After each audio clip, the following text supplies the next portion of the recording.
और इस वक्त की बहुत बड़ी खबर, संभल कोतवाली पहुंच चुके समाजवादी पार्टी के सांसद जियाउर रहमान बर्क।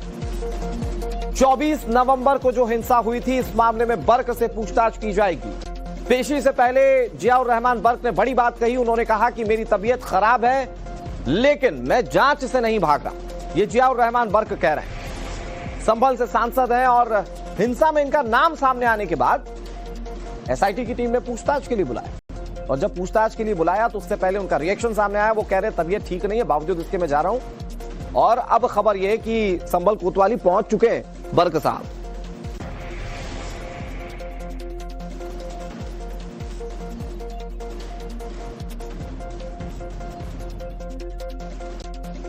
तो ये एक्सक्लूसिव तस्वीरें इस वक्त हम आपको टीवी स्क्रीन पर दिखा रहे हैं। जियाउर रहमान बर्क जब संभल कोतवाली पहुंचे, ये उस दौरान की तस्वीरें हैं। कोतवाली जाने से पहले उन्होंने बयान दिया था, कहा था कि वो सहयोग करेंगे। तबीयत ठीक नहीं है, इसके बावजूद उन्होंने कहा था कि वो जा रहे हैं अपना बयान दर्ज कराने के लिए। और अभी का सबसे बड़ा अपडेट ये है कि बर्क पहुंच चुके हैं और अब उनसे पूछताछ होगी। कितनी देर पूछताछ होगी, किन सवालों के जवाब खंगाले जाएंगे, ये बहुत सारी बातें।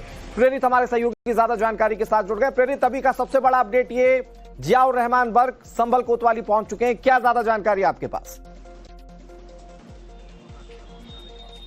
बिल्कुल देखिए अनुराग, पहले मैं आपको करेक्ट करना चाहूंगा कि जियाउर रहमान बर्क है वो संभल कोतवाली नहीं पहुंचे, बल्कि नकाशा थाने पहुंचे हैं। उन्हें संभल कोतवाली में बुलाया गया था। एसआईटी की टीम यही उनसे पूछताछ करने वाली थी। थाने में तमाम जो पुलिस अधिकारी है वो भी मौजूद हैं। लेकिन अचानक से जब जियाउर रहमान बर्क अपने घर से निकले तो वो सीधे नकाशा थाने पहुंचे, जहां पूछताछ होगी। आपको बताना चाहूंगा कि पुलिस ने उन्हें कोतवाली में ही बुलाया था पूछताछ के लिए। इससे पहले जब जामा मस्जिद के सदर जफर अली को भी एसआईटी की टीम ने जब पूछताछ किया था तो इसी कोतवाली थाने में पूछताछ किया था और यहीं से उनकी गिरफ्तारी हुई थी।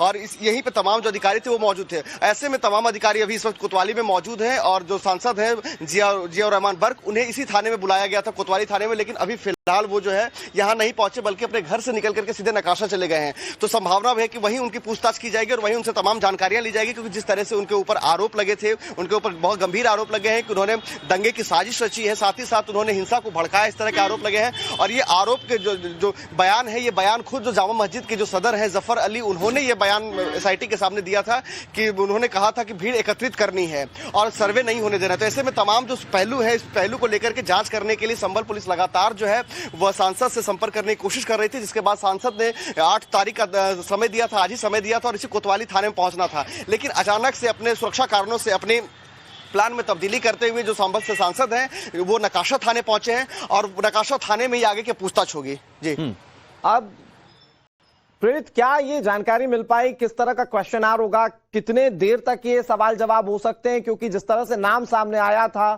सांसद साहब का, बहुत सारे सवाल खड़े हुए थे। उसमें एक सबसे बड़ा सवाल यह था कि कहीं मास्टरमाइंड तो नहीं है। पूछताछ को लेकर क्या जानकारी है आपके पास? अब बिल्कुल देखिए कि पुलिस ने अपने क्वेश्चनायर तैयार किए हैं, जिसमें कई सारे सवाल होंगे। सवाल जो सबसे बड़ा जो गंभीर आरोप, जिस तरीके से 24 नवंबर 2024 को जो हिंसा की आग में पूरा संभल शहर झुलसा था, जब सर्वे की टीम पहुंची थी शाही जामा मस्जिद सर्वे के लिए, उस दौरान जो है जो हिंसा की आग लगी थी, उसमें सबसे बड़ा जो कहीं ना कहीं आरोपी के तौर पर जो है सांसद जियाउर रहमान बर्क को भी देखा जाता है, क्योंकि पुलिस के भी शुरुआती पहलुओं की जांच में पता लगा है। साथ ही साथ जिस तरीके से जामा मस्जिद के सदर जफर अली से जब पुलिस, ये बातें सिर्फ आरोप के तौर पर नहीं है ना प्रेरित, ये आरोप तब लग रहे हैं जब ये कहा गया कि कुछ कॉल डिटेल्स भी सामने आई हैं और जो जफर साहब जिनसे पूछताछ की गई थी, उन जफर साहब ने ये आरोप लगाए थे, नाम लिए थे। और उसके बाद ये जो कार्रवाई है वो इस स्तर पर पहुंच गई है कि अभी बर्क साहब जो है वो पूछताछ के लिए पहुंचे। बहरहाल नजर बनाए रखिए प्रेरित, आपसे तमाम अपडेट्स हम लेते रहेंगे। फिलहाल और इस वक्त की बहुत बड़ी खबर, संभल कोतवाली पहुंच चुके समाजवादी पार्टी के सांसद जियाउर रहमान बर्क। 24 नवंबर को जो हिंसा हुई थी, इस मामले में बर्क से पूछताछ की जाएगी। पेशी से पहले जियाउर रहमान बर्क ने बड़ी बात कही। उन्होंने कहा कि मेरी तबीयत खराब है, लेकिन मैं जांच से नहीं भाग रहा। ये जियाउर रहमान बर्क कह रहे हैं। संभल से सांसद हैं और हिंसा में इनका नाम सामने आने के बाद एसआईटी की टीम ने पूछताछ के लिए बुलाया। और जब पूछताछ के लिए बुलाया तो उससे पहले उनका रिएक्शन सामने आया। वो कह रहे तबीयत ठीक नहीं है, बावजूद इसके मैं जा रहा हूं। और अब खबर यह कि संभल कोतवाली पहुंच चुके हैं बर्क साहब।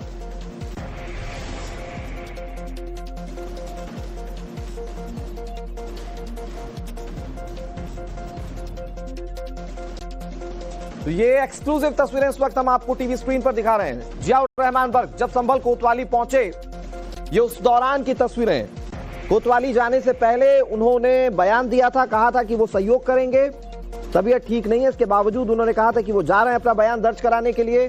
और अभी का सबसे बड़ा अपडेट ये है कि बर्क पहुंच चुके हैं और अब उनसे पूछताछ होगी। कितनी देर पूछताछ होगी, किन सवालों के जवाब खंगाले जाएंगे, ये बहुत सारी बातें। प्रेरित हमारे सहयोगी ज्यादा जानकारी के साथ जुड़ गए। प्रेरित, अभी का सबसे बड़ा अपडेट ये, जियाउर रहमान बर्क संभल कोतवाली पहुंच चुके हैं, क्या ज्यादा जानकारी आपके पास?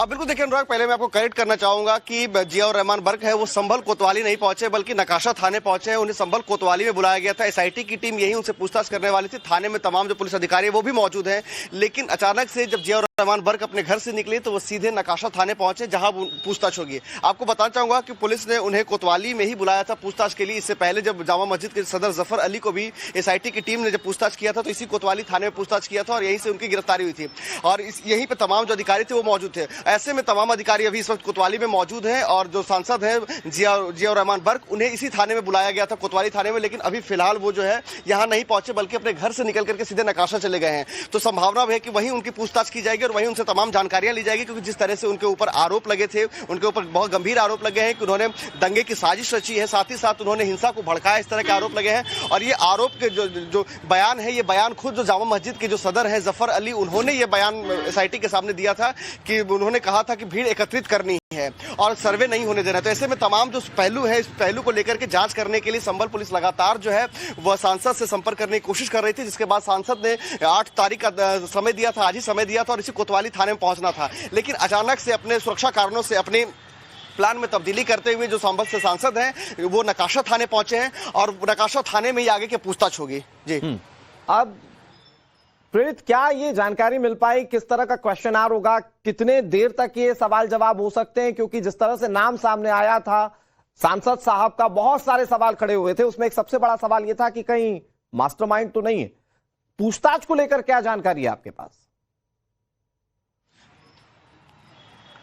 अब बिल्कुल देखिए कि पुलिस ने अपने क्वेश्चनायर तैयार किए हैं जिसमें कई सारे सवाल होंगे। सवाल जो सबसे बड़ा जो गंभीर आरोप, जिस तरीके से 24 नवंबर 2024 को जो हिंसा की आग में पूरा संभल शहर झुलसा था, जब सर्वे की टीम पहुंची थी शाही जामा मस्जिद सर्वे के लिए, उस दौरान जो है जो हिंसा की आग लगी थी, उसमें सबसे बड़ा जो कहीं ना कहीं आरोपी के तौर पर जो है सांसद जियाउर रहमान बर्क को भी देखा जाता है, क्योंकि पुलिस के भी शुरुआती पहलुओं की जांच में पता लगा है। साथ ही साथ जिस तरीके से जामा मस्जिद के सदर जफर अली से जब पुलिस ये बातें सिर्फ आरोप के तौर पर नहीं है ना प्रेरित, ये आरोप तब लग रहे हैं जब ये कहा गया कि कुछ कॉल डिटेल्स भी सामने आई हैं और जो जफर साहब जिनसे पूछताछ की गई थी, उन जफर साहब ने ये आरोप लगाए थे, नाम लिए थे, और उसके बाद ये जो कार्रवाई है वो इस स्तर पर पहुंच गई है कि अभी बर्क साहब जो हैं वो पूछताछ के लिए पहुंचे। बहरहाल नजर बनाए रखिए प्रेरित, आपसे तमाम अपडेट्स हम लेते रहेंगे। फिलहाल